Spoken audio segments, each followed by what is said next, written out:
Welcome to the Organic Wine Podcast.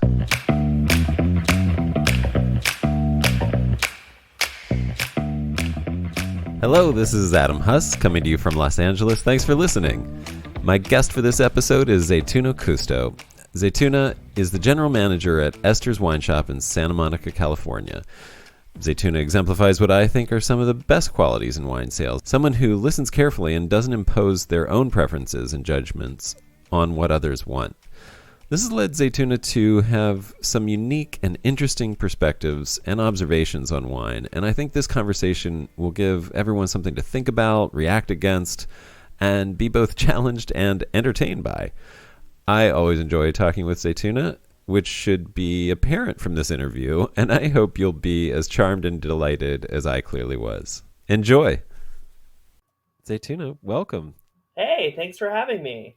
Thanks for coming. It's been great getting to know you, and I wanted to talk to you because I think you have a really interesting perspective on the wine industry. Can you Thanks.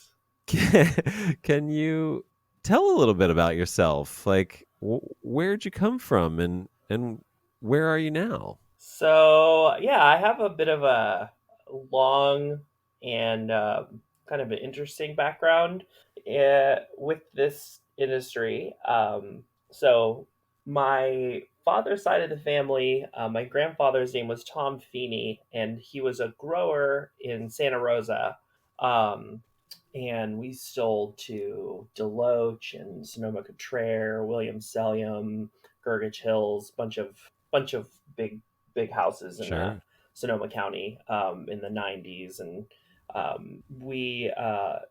that was just a part of my kind of upbringing, just spending my summers at my dad's house because my mom lived down in Southern California. So I grew up down here, but I would go up to my dad's, a couple times a year and then spend the whole summer up there. And as a part of like earning my keep, as it were, I'd have to work in the vineyards every summer, and which a lot of people, when they hear that about me, they think, "Oh, that's so cool! You got to do this like really amazing thing." And I'm like, "Let me tell you something. It's like When you're child when you're labor. 12 years old, like hoeing weeds in the hot sun and like tying baby vines, all day on 500 acres, it's just, and you're not like fast enough to like keep up with the actual workers. So they put you on special projects that, you're doing by yourself. So there's no camaraderie. There's just, you're just Right, alone. right. I'm just like sitting there with my like CD player and, trying to just pass the day as quickly as I can, listening to like whatever I'm listening to when I'm like 14. And, it wasn't fun. And Yeah. so I didn't really It's have any funny. love for it. Oh, go Just ahead. as a side, I heard a farmer once cautioned other farmers by saying that I overheard, and they were like, never deceive yourself into thinking that farming is romantic. He's like, let your customers believe it's as romantic as the day is long, but you should never be confused that it is romantic. But yeah, Yeah, good. not at So, all. but But I you, did get to learn how to drive a tractor. I learned how to like arc weld. There was some fun things. And when I got a little bit older, I took on more of like an apprenticeship type role, and I actually like learned things. Wasn't just doing manual labor. So that was pretty cool. But then I was like 16 or 17 or something, and I had my driver's license suspended for one reason or another. And my dad was driving me to school one day, and he just asks me, "Do you think you'll want to carry on the family business one day?" And of course, I'm 17 or 16, and all I care about is, sex, drugs, and rock and roll, and sure. I don't want to be a farmer. So I'm like, no, I don't want to carry on the family business. I have no desire to be a farmer or anything like that. So he sold everything. So my family like no longer does any of that. Plus my dad doesn't drink, and it was really his dad's sort of thing. So it wasn't really a passion for him. And then I moved So to New York when I was 18. to pursue acting. And while I was out there, I had just a bunch of side jobs working in bars. I got a bartending job when I was 18, and then I moved to Queens and got a job at a Korean liquor store that was below the apartment I lived in, and kind of worked my way up from like the basement and the cellar there and to the sales floor, and sort of just over the years, worked my way up into management positions in different wine shops and restaurants, and we now joined a couple blind tasting groups and did that pretty religiously for a long time. And now I live in LA, so kind of back to near where I grew up, and I grew up in Orange County predominantly, and I'm now the managing sommelier at Esters Wine Shop and Bar in Santa Monica, which is a really, prestigious wine bar with a really extensive Burgundy cellar list, and I manage the whole wine list there, and I act as a floor somm and do all sorts of stuff, and it's been kind of an interesting full circle for me. And you're like now at the point in your life where you're wishing you'd said yes to your dad back then, back in the Yeah, day. but I don't know if I'd want to live in Santa Rosa, but Right. I'd be kind Yeah. of had to be married to that place. Yeah. But yeah, I mean, there's Well, a part of me that wants to be a farmer now. Like, I it's after definitely spending so long in cities, I'm getting a little burnt out on city life. well, it's definitely like a note to any parent who has, a family business. Like, don't take your kids seriously. Don't ask them a serious question at age 17. You know what they're thinking about. It's not the family business. Like, No. but that's great. It sounds like they were pretty cool and just getting you out in the field and not treating you with kid gloves, so to speak. Yeah, yeah. I They mean, in retro, I really resented my dad for it for a long time, but in retrospect, it helped me a lot. Like, I mean, even getting some of those first jobs I had, I was able to kind of use that as like a cudgel to just work my way in, be like, oh, well, I might not have any experience, but I actually grew up on a vineyard. So you'd be a fool not to hire me.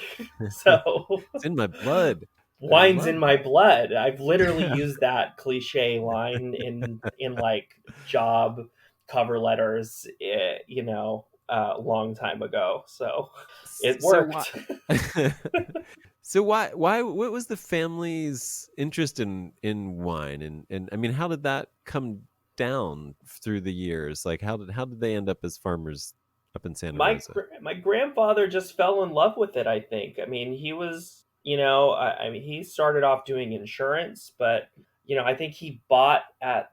I think he bought back in like the 70s or 80s at a really good time, and Mm. he just, he was a big wine lover, and loved Zinfandel and Pinot, and we had these amazing like 100-year-old Zin plants on our front yard, like those head Oh wow. trained, just Yeah. tree trunk, gorgeous plants that have super low yields. No.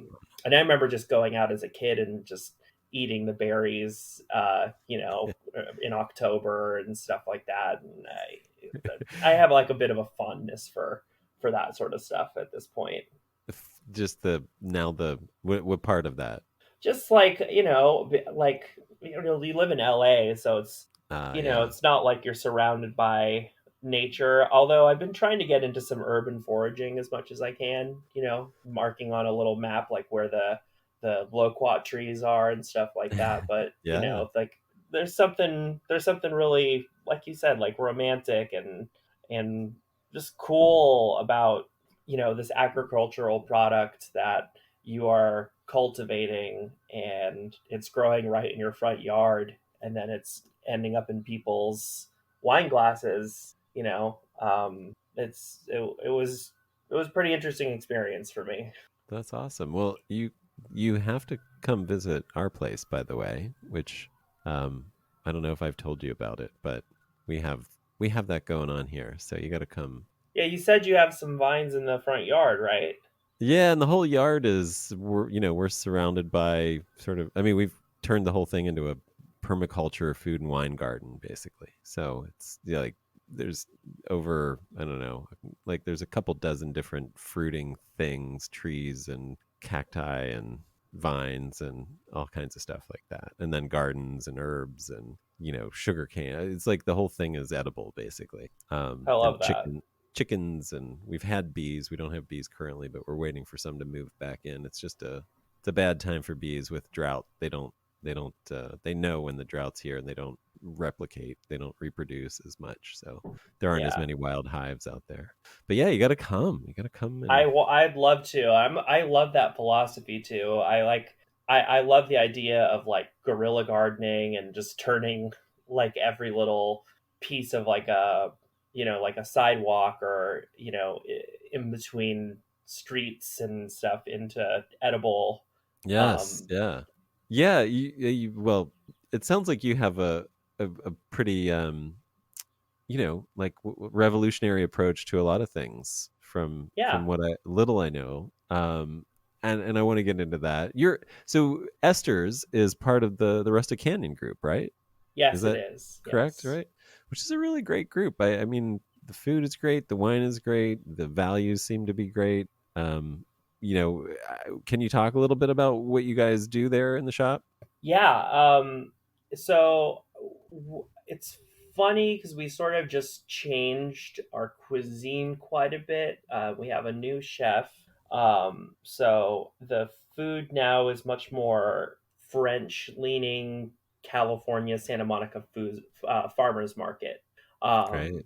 And before it was a little bit more eclectic, and now the menu is a little more focused and fine tuned. And I really like our new menu.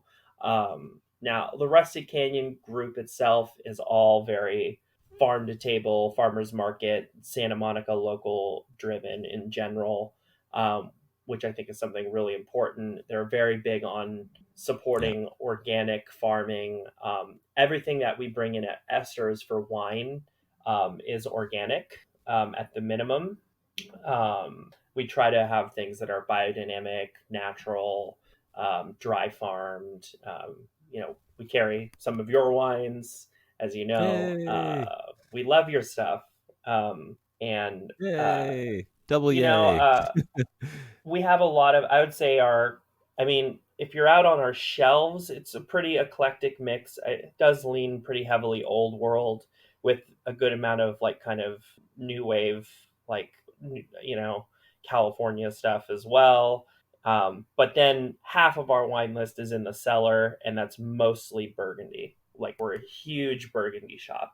And Awesome. it's a cool model because we're not just a restaurant and a bar, but we're also a retail shop. So you can, anything that you taste by the glass, you can buy a bottle of by the, take home. So Yeah. and for me living in New York for so long, that's not something you can do there. And so that concept was really appealing to me, especially having worked in retail and restaurants. It was a really nice marriage of the two. That's great. Well, I mean, I can attest that the selection is awesome. The food is really good, and part of the moment that I decided I really wanted to interview you. I mean, because we've known each other a little while now, and I Right. obviously like you, and we get along, but it was, we brought friends in to eat and drink, and you asked, you're basically taking our wine orders, what we want to drink. And my friend said, he was like, I'll have, like he treated it like he was in a typical place. He was like, I'll have your Chardonnay or whatever, like didn't even look at the menu, kind of thing. I mean, and that's, I'm not criticizing him at all for that. It was just, Mm-hmm. that's where he was. He didn't know anything about esters. I invited him there. He didn't know, and you like gave a really good answer where you sort of like were like, oh, okay, we have two, and you asked him some really good questions and listened to him really well, and identified like what he would like in a really nice way, like, and he was absolutely happy with what you suggested. And I just thought that kind of approach to service is unfortunately somewhat rare in wine. I Yeah, I maybe agree. I, and it was you were meeting him where he was. Basically, he was just like, and that's all you cared about. Like, you weren't trying to, you know, challenge him, or even, worse than that, judge him, or, trying to make him feel like he should be ordering something else, or that your selection was like, we something that wasn't just Chardonnay, or what, like, so there's so many ways you could have reacted, and you didn't. Like, you just were like, it was, yeah, it was really lovely. I'm sure he wasn't even aware of it, and I think that was also what was beautiful about the interaction, that how you just sort of met him where he was, and that was great. So that's a big compliment to you, and I Thank think I you. wanted to ask about where that came from. Like, how did that develop in your approach to customer service? I mean, part of it's that I've just been doing it a long time, and I spent a lot of, I just spent a lot of time talking to different people. But I think there is like, um, it's like a Rosetta Stone when you talk to people about Mm, wine. Yeah, because not right, everyone has like the lexicon that people in the industry have to express what they like. right. So part of your job as a som is like to learn to Interpret. understand what people are trying to tell you. Right. When people give you conflicting things, like people will be like, I want a full-bodied pinot noir or something like that, Right, or right, right. Yeah, but or yeah, but really, you know what I mean. Like yeah, people will say things that like kind of would make your head scratch, and your job's not to correct them. It's to be like, they're not wrong in what they're looking for. You just have to like find. It's like, you have to find the Rosetta Stone. You have to find the language that they're. You have to come to their level where they're coming from. Otherwise, you're going to alienate them. And I have a big problem with like the wine industry being, kind of gate kept and exclusionary. And I don't want it to be like that. I don't want anyone to ever feel judged, or that they don't deserve good wine because they don't know, you know, who Dennis Bachelet is or something. I just like don't like, I don't care that they aren't like, master somms. Like I want people to have good wine, because the more people drink good wine, more good wine will be made. You know, like yeah. the more people are drinking stuff like that you're producing, the less yellowtail and barefoot will be, being pumped out. Yes, yes. Well, I mean, the gatekeeping thing is now something you brought up twice. Have you experienced that in your own career or in your own life, with the wine industry? I mean, not to me directly, but I Oh, mean, I that's good. see it all the time. Yeah. I see people like when I go out, and how people talk to other people about wine. I mean, people don't, when I go out and purchase wine for myself, or, it doesn't really happen to me, but I see it all the time, like the way people judge. And I mean, you see reflexive reactions too about how customers order wine and how they don't want to be judged. So people have learned what they think are the insider tips, where they're like, I want a dry wine. It's not sweet, right? Things like that. Right. Oh, I want a natural wine. Where they think they have like a piece of inside information because they don't want to be perceived as like ignorant. Because I think there's a status thing about wine in general. And if you know about wine, it says something about you. And I just don't like the idea that people need to feel like they have to give me these qualifiers to get something tasty. Yeah. No, it's true. I mean, there's so many ways we could talk about that. But I know that you in particular have brought up to me this really becomes noticeable to you, all of these things that you just mentioned when it comes to off dry wines. Oh You my want god. to what's the deal with off dry wines? People hate off dry wines, and for not the reasons that they think. And Right. this is my thesis. So but this is my, and maybe it's not that hot of a take. Maybe it is a hot take, but I think that most people's distaste for off dry wines, when people come in, I swear to God, I get the question like 5 times a day. It's not sweet, right? It's not sweet, right? Give me your driest white. Which like is what does that mean? Like I don't even like how do you answer that? But which is what I was talking about earlier. Where it's like you have to kind of like what are they Right. really asking for, and you kind of have to just ignore that and get to the root of what they're really looking for. But anyway, I think it comes from a lot of different things, but mostly it's that I think there's an association with off dry wines being seen as cheap, Yeah. um, and there's a racial component to it. I think because people think of off dry wines, they think of like Moscato and stuff like that, and that's predominantly associated with like people of color in like hip hop videos in the '90s, and I think that's a huge reason why like middle class white people who drink wine don't want to drink things that are off dry, even though the wine it might be really delicious, like a nice like fine herb Riesling, Yeah. uh, which is like what I love to drink all the time. Um, but they won't touch it because to them that's the same thing as drinking what you know uh, someone in a hip hop video is drinking, or I mean, and it's subconscious. And I also think there's a misogynist element to it too, where it's like sweet things or fruity things, where it's like, oh, I don't want like a fruity drink. I want something real earthy and like, I Mm. want something that just tastes like dirt and rocks. I don't want no frilly drink. Like, I think that's like Like a legitimate thing. Like, I think people don't like want it's like code for saying I don't want a girly drink. it's a I code think. for saying I don't want a girly drink. And then, you Interesting. get, Yeah. yeah. So I just, yeah, it's very much, I think, a sociological reason why people have an aversion to off dry wines, and not because they actually don't like the taste of them. Um, yeah, that's pretty much it. I think you could really, you could blind taste people on Peter Lauer Barrel X Riesling every day, and 99 out of 100 people would say it's delicious. And then if you told them that it's an off dry wine, they would be shocked. Right, right.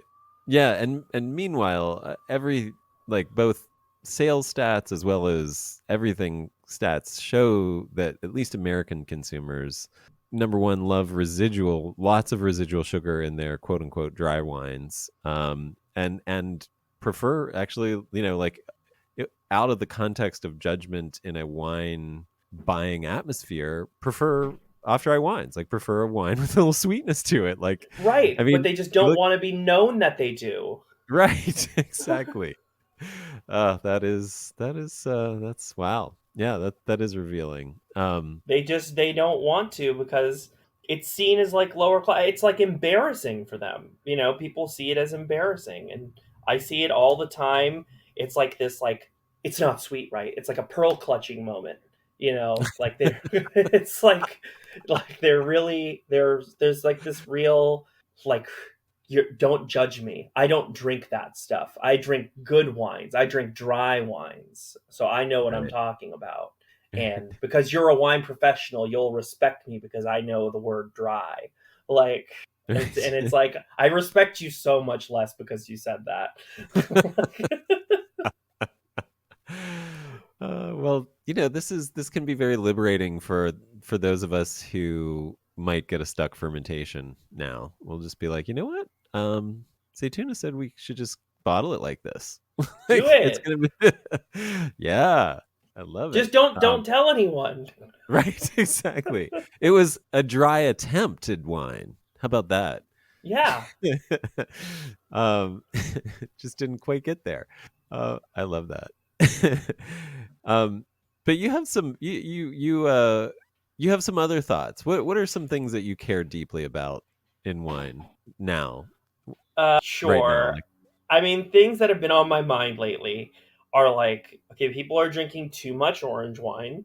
I'm just really tired of it. Um, So People don't know what natural wine is, and uh, I'm what do you mean just by because that? just people just Like don't know what the word natural wine means. like the average natural wine, like the average person who comes in and asks for it doesn't really yes, they know just think it why they're means a asking wine for that's it. not going to give them a hangover. Oh, interesting. Okay. Oh, natural wine, that doesn't give you hangovers, right? Like that's I get that You've heard question that all the for time. real? Oh my Really? god, every day. Wow. Do Yeah, people every do every people day. ever get technical about it? Like do you ever get the question of like how many parts per million SO2 does it have? I mean, No, no one's talking to me okay. about native yeasts. Really? Okay. That No. okay. So it's It's more like a category that has a reputation that they think is desirable for something that's completely unrelated to why that category was created in reality. yes, because it's become a trend, and Oh, it's like amazing. I don't, and I don't think it's like inherently bad or good, because on the positive side of it, I do think it's created a lot of new wine drinkers. Like a Yeah, lot of people who probably were beer drinkers, um, or otherwise drink other things, have now, kind of started getting into wine, and natural wine is a good entry point, because it's, doesn't necessarily cost a lot of money. Um, and it's approachable. It's glue, and you know, uh, I also think the flip side is that a lot of what we call natural wine is flawed and gets passed off as good wine, and we'll have just like volatile acidity or mousiness, and uh, like I don't like that. That's becoming like kind of an industry standard for what natural wine is. Like natural wine's supposed to have a taste, like rather than like that's what I mean, where it's like natural wine is becoming like a style of wine rather than a process of winemaking. right. And it has to come in a clear bottle, and have no foil around the top, or be like it's just there's just like all these things that, I mean, you Yeah. see it with like a lot of big names in natural wine who I'm not going to name, and I just think it's getting a little repetitive. Mm. And I'm guessing, this is the way of any trend, and that there's probably like, uh, a spec like a there's a bell curve to the interest that will be paid to that. Like we're probably peaking right now. We're close to peaking, and then there's going to be a downside. I'm guessing, just naturally.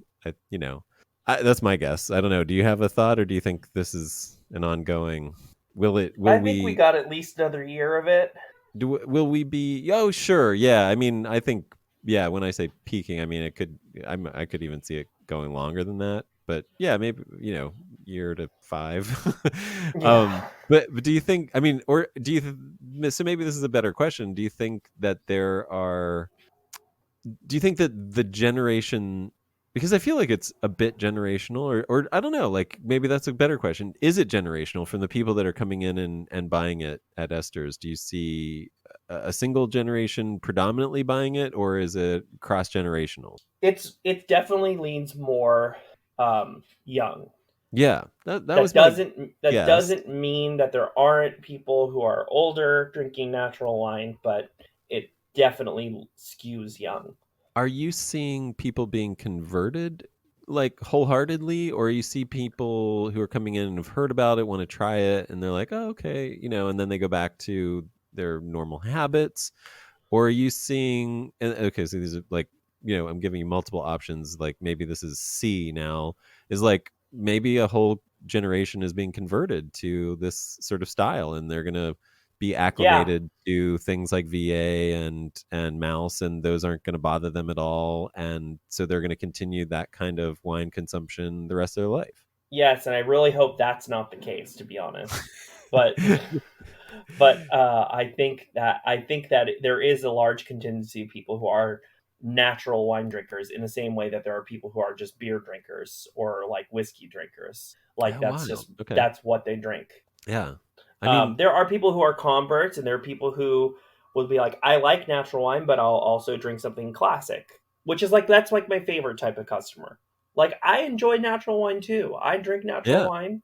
Like Yeah. I have some, but like I'm also not gonna not drink like Michel Lafarge or some other super nice Burgundy or a grower champagne or something. I think it's just dogmatic and closed minded, You mean and you will drink all of that? I'll drink everything. Yeah, I'll drink it's me anything that's too. well made. I'll drink Yeah, anything that's, and I don't think a wine has to be natural to be well made. yeah. Okay. Do you want to expound at all on that?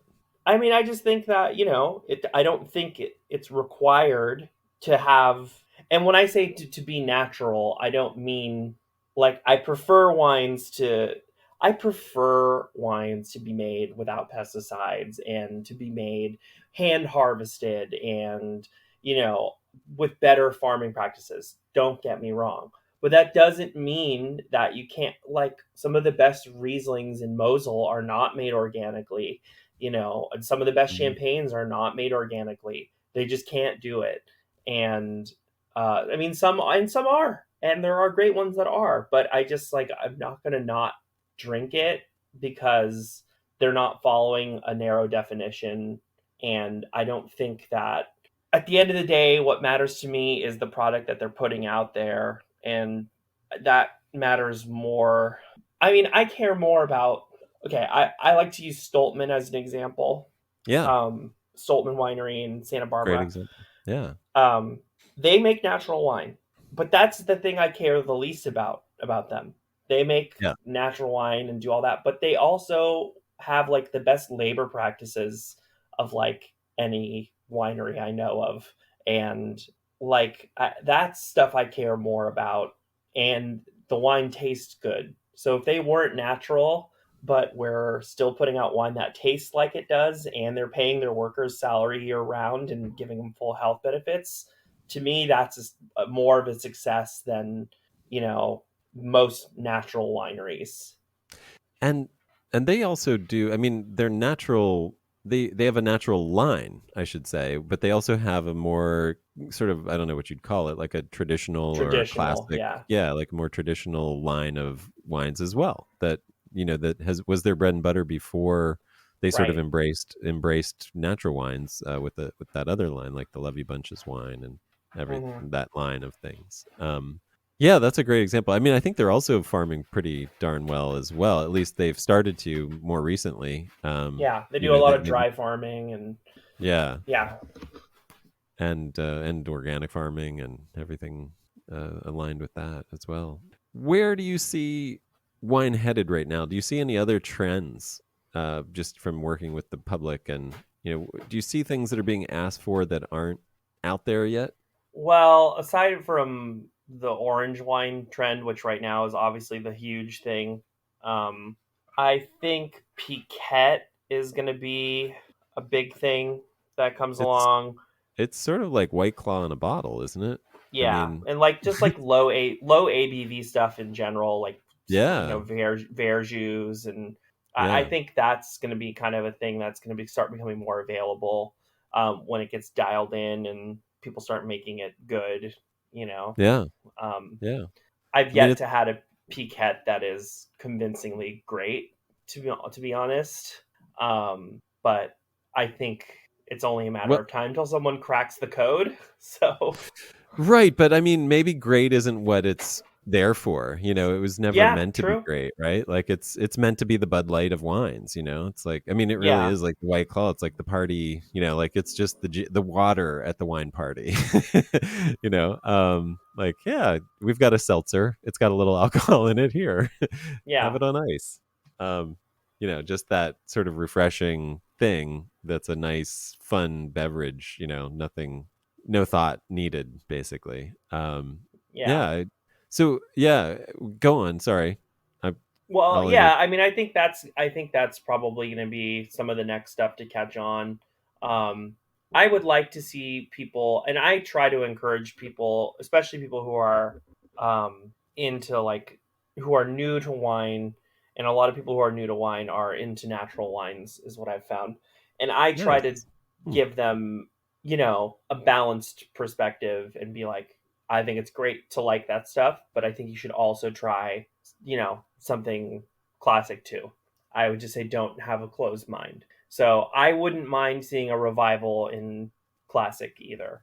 To be honest, that's the stuff I really love.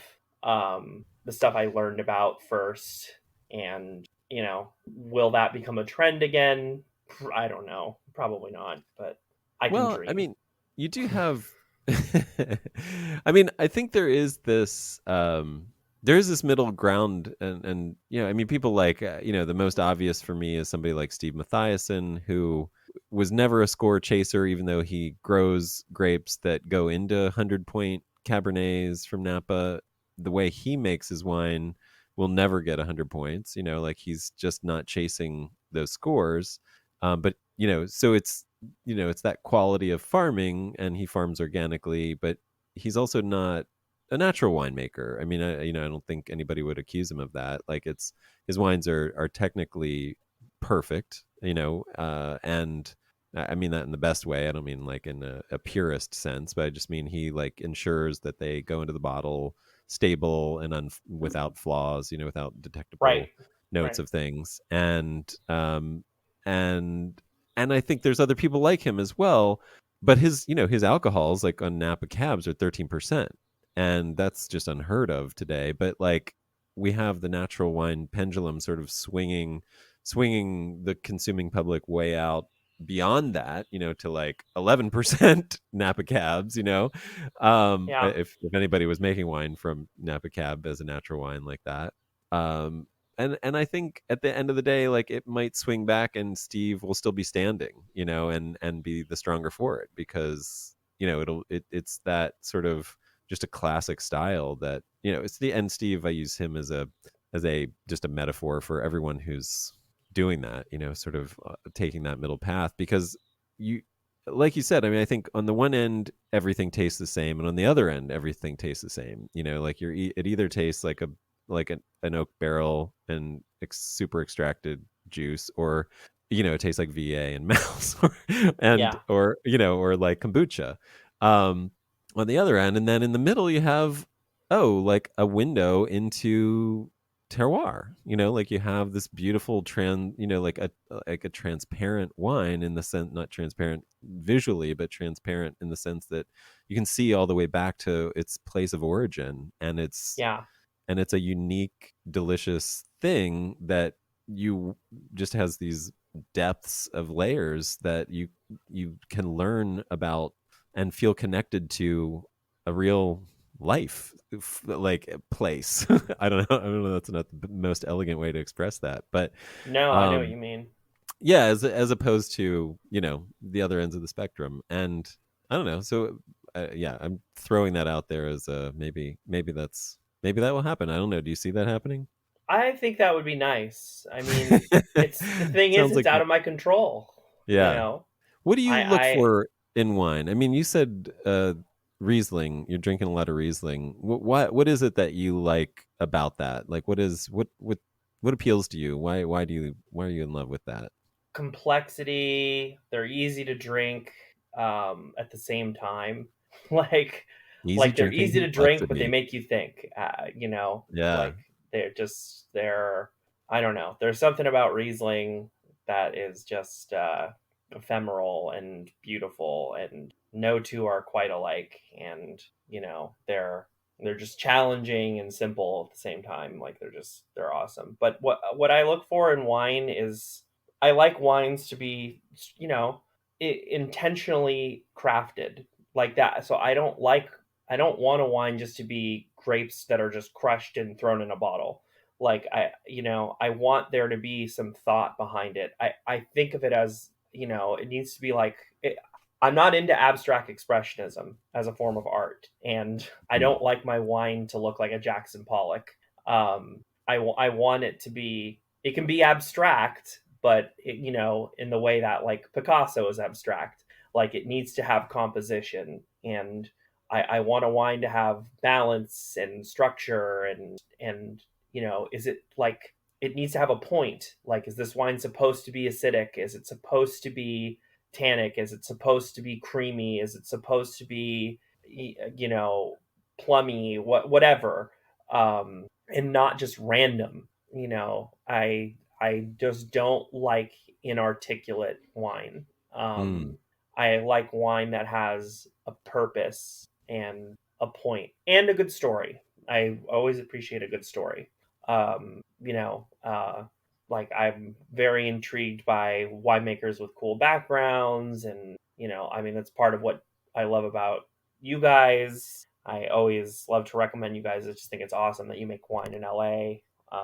And you know, and I think your wine is thoughtful. Like I just think wine should be thoughtful and it shouldn't just be, because then it just, even if it's, because then if it's natural wine and people are just making it to make it, then it just seems like it's just they're making it to make a buck. Like, and then how is it any different than Yellowtail? You know, Mm. if they're just throwing it in a bottle to see and seeing what happens. At the end of the day, then it's just, is it just about the production and just getting the bottles out there? Like it, that just feels cheap to me. Yeah, I I hear that. Um, yeah, I have that. The way you started to describe the wine that you like, it kind of reminds me of like when you meet somebody who's kind of quiet and unassuming. You know, maybe just like a very reserved personality. And then they make a comment that's really like wicked funny, and you're just like, wait a minute, like there's something going on here. And then you ask them a question, and their answer is really thoughtful, and now you're just like, okay, now I want to get to know you, like there's clearly hidden depths here. And I that sort of easy drinking complexity is what made me think of that, where you take a sip of wine, you're like, oh, this is delicious, you know, it's like nice, it just goes down easy. And then take another sip and you're like, wait a minute, like this is better, like this feels, there's something going on here. Like that kind of Yeah, it's like you can think about it if you want to, but you don't have to. You can right, just right. enjoy it and just, you know, it's a sensory experience. Or you can analyze the hell out of it and it can continue to riddle you and tease you and be an adventure. You know, that's what I like.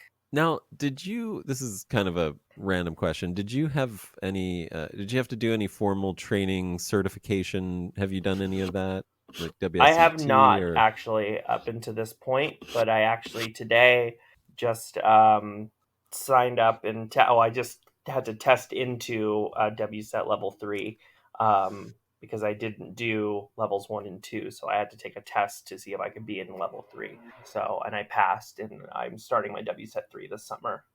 Where do you see yourself heading? What's next for you? What's happening in your life right now? You know, eventually, it's, I mean, it's so wide open. I don't know. There's definitely, like I said, a part of me that loves the idea of making wine, um, and working with the land and being maybe less face to face with people, um, or face to face with people in a different way. Um, and maybe that's the direction I'll head with my career at some point, but I don't know if that's going to happen anytime in the near future. Just, but it's definitely something that I think about and kind of romanticize about. But you know, I also don't want to leave the city or anything like that, and at least not anytime soon. But you know, it's kind of like, oh, it'd be cool to have a small little winery and tasting room in, you know, Willamette Valley or something. Let me ask you a controversial question. Is Okay. Pinot Noir really that interesting? um, I think it is. I think it's a very malleable grape. Uh-huh.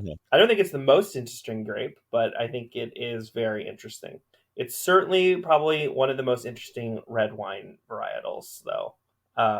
I think it has the cachet and hype for a reason. I get Uh-huh. it. It's not just I don't. sideways.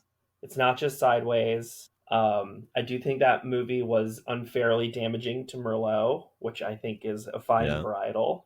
Um, Yeah, well, I mean, but look, if I can go off on a small little artistic tangent, it please, the you know, yes, Miles disparaged Merlot, right? But the wine, the central wine, the like 64 Cheval Blanc is a 50-50 blend of the two grapes that he disparaged in the movie, Cab Franc and Merlot. And there's this element, and it's his most precious possession, which he like, when he finally guzzles it within an out at the end out of a styrofoam cup or whatever, yeah, it sort of shows his transformation. and his growth as a person, we hope, maybe, if there is any growth for him, Yeah. is letting go of some of that pretense and letting go of the some of the things that hold him back. And it's funny that, I mean, in a lot of ways it was used really effectively as a metaphor, if you understand anything about wine, because clearly these two things that represent him so closely and that he holds so near and dear to his heart are the things that he disparages. So there's obviously, he's a self-loathing character. Yeah, self-loathing. uh, Yeah. yeah, and so that, but these metaphors of film, which were used really effectively, just became translated literally to the viewing public, and Pinot became king, and Merlot, like, literally, like 40% of California's vineyards were ripped up or something in the Oh years yeah, following. 100%. um and and it's, and yet it was like one of the, anyway, it's to be like, I think the message is that I would like to spread is, don't be prejudiced in any way in life, especially about the grape variety. But then we won't end up with, Merlot hating, Pinot drinking, whatever, out of whack. But sorry, you were mid tangent about Well, Pinot, and yeah, I don't see how to your point though. It's like I don't see how people have such attachment to one varietal or such disdain for one varietal. It's they just there's so much ways they can be different. Like when someone's like, I only like Pinot Noir, or oh, I always hate Pinot Noir or something like that. I'm like, what? That doesn't even make sense. Like they just can taste totally different. yeah, Like people just don't know what they're talking about. yep. I mean, this is a big thing for me too. Like, one of the things that I've realized lately is I don't always need to express my opinion about a wine or my preferences about a wine. I can just keep silent, and nobody's really going to care what whether I speak or don't speak, but they might actually care if I speak, and it might be better if I don't speak. Right. It's, yeah.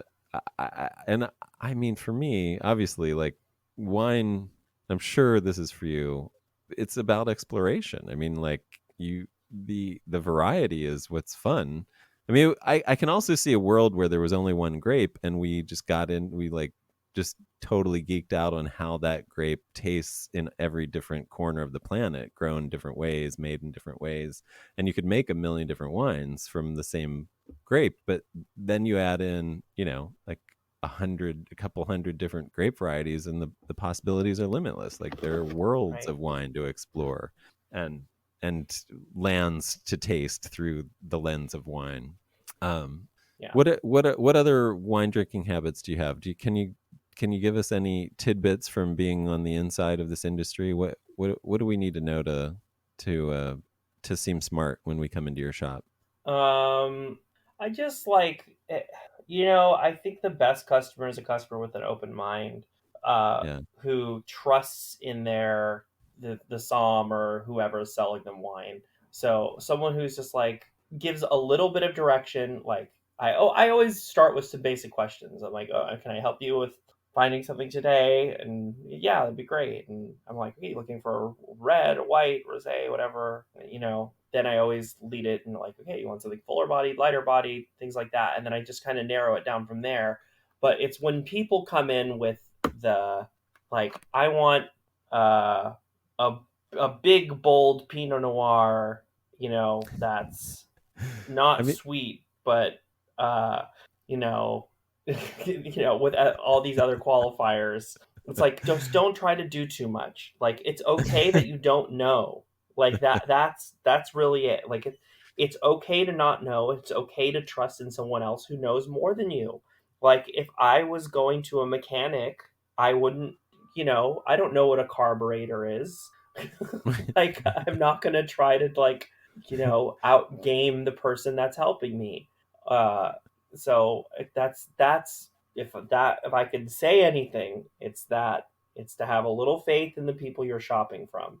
I love that. And I I asked mean, that you kind of, have to go to the right shop though, because I guess maybe people have bad experiences, but my shop is pretty good. um Well, look, are there any closing words or things that you would suggest for people who want to come in and experience Esters or learn more about you in any other way? I definitely recommend people who live in LA to come to Esters. It's a I really would fun too. and relaxed place. Everyone on our staff is really knowledgeable and unpretentious. We really try to make you feel at home and feel unintimidated by our selection, and that there is really a bottle for everyone on our shelves. Um, Anything really good that it might be also a really good value right now in the shop? just random wines, anything. Well, in Burgundy, let's say Burgundy could be. I Stay mean, I in guess, Burgundy. yeah. Simone B's always, always, always. You can get Okay. great stuff from B's without having to spend a ton of money. Bachelet, who I mentioned earlier too. Gerard Meunier, uh, Michel Lafarge, Arlo. I mean, there's just so many. The nice thing is, like, you can find them at different, like, it's like if you're willing to go above a threshold, and this is why I drink less. I just drink less and drink more better Quality. things. Yeah, Yeah. I'll have less bottles per month, and the bottles that I drink are just nicer. But if you're like willing to spend over, and get like a bottle that's over $100, I mean, you can get a really solid Burgundy, and then just don't drink like 5 bottles of $20 wine. Yeah. Really good point. That's just how I kind of game it out in my head. So, but yeah, I don't know. Maybe one day I'll have like a little workers co-op vineyard and something like that. I think there's a lot we can still do in LA. I mean, if we can convince some people to convert lawns to vineyards, we could have little like neighborhood AVAs or like cooperatives, wine cooperatives, share What equipment. varietals do you think would do really well in LA? Oh, that's a great question. Well, man, you were talking about like, I mean, just the way that your life has gone.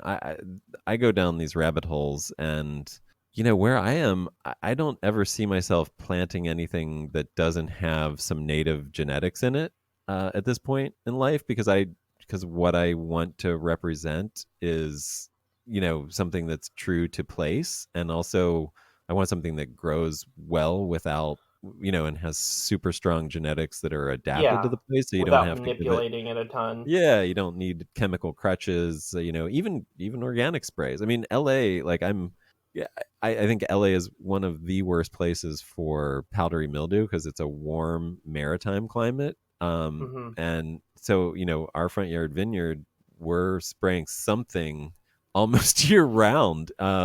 And so I'm like, I start with stylet oil, I move to sulfur, and now I'm moving to cinerate, which is a cinnamon oil based mildew, mildicide. Not mildicide because organics aren't cidal, but they're mildew prohibitor or whatever, mildew disruptor. Um, and then after harvest, I start doing compost teas in the winter because there's still or in the late fall because like we never go dormant. The vines just keep growing into December. You have to like prune and strip leaves to get it to sort of shut down in December, and so you got all this potential for mildew almost year round, really. Right. So so again, all that to answer the question of what would I grow, and it would have some kind of adapted things. Like I would love to go. I don't know. I mean, I don't think we've developed the grapes that I would like to grow, but what we have now are some great hybrids. I think. Um, I looked at somebody like Matt Neese, who's growing up in the Sonoma area, growing hybrids and really doing a lot of great work with natives and hybrids. And he has a list of stuff based on climate, and he's like a great resource for stuff like that. And that's probably who I'd turn to. I'd go to him and be like, "Hey, man, I'm gonna plant. What do you suggest?" I'd probably do a variety of things. And see what does well, and then start doing masal selections and just keep developing a local variety basically. I mean, end of the day, like I'd look to have something, like I think the goal probably would be something along the lines of, you know, like what happened in Burgundy over thousands of years, where you find, you know, the native grape that and just keep selecting it for better and better genetics and quality, and Yeah, I mean, and you know, resistance to all the natural things that are happening there, drought and pests and whatever, and ultimately have like a thing that just thrives because it's meant to be here, you know. yeah, And that, I mean, of course that won't happen in my lifetime, but yeah, I'd want to start that process, I guess, whatever that grape would be or those grapes would be. yeah. Do you want to do you have any social media or anything you want to promote? I have no social media. I'm a ghost. Awesome. My only Well, social media account is the All Trails app oh, for nice. hiking. That's awesome. That's So I do awesome. use the All Trails app. You can probably find me on there complaining about mislabeled trailheads. Um, that's pretty much it. Oh, that was you. Yeah, that was me. Zaytuna, thank you so much for coming on and chatting with me. This is a lot of fun just Hey, to my just pick pleasure. your brain. Anytime. And I do hope people come in and see you and get the pleasure of your sommelier service at Esters sometime soon. I certainly want to, and I hope to see you, you know, and share some wine with you soon. Absolutely. Yeah, I want to come down and visit you guys soon. Awesome.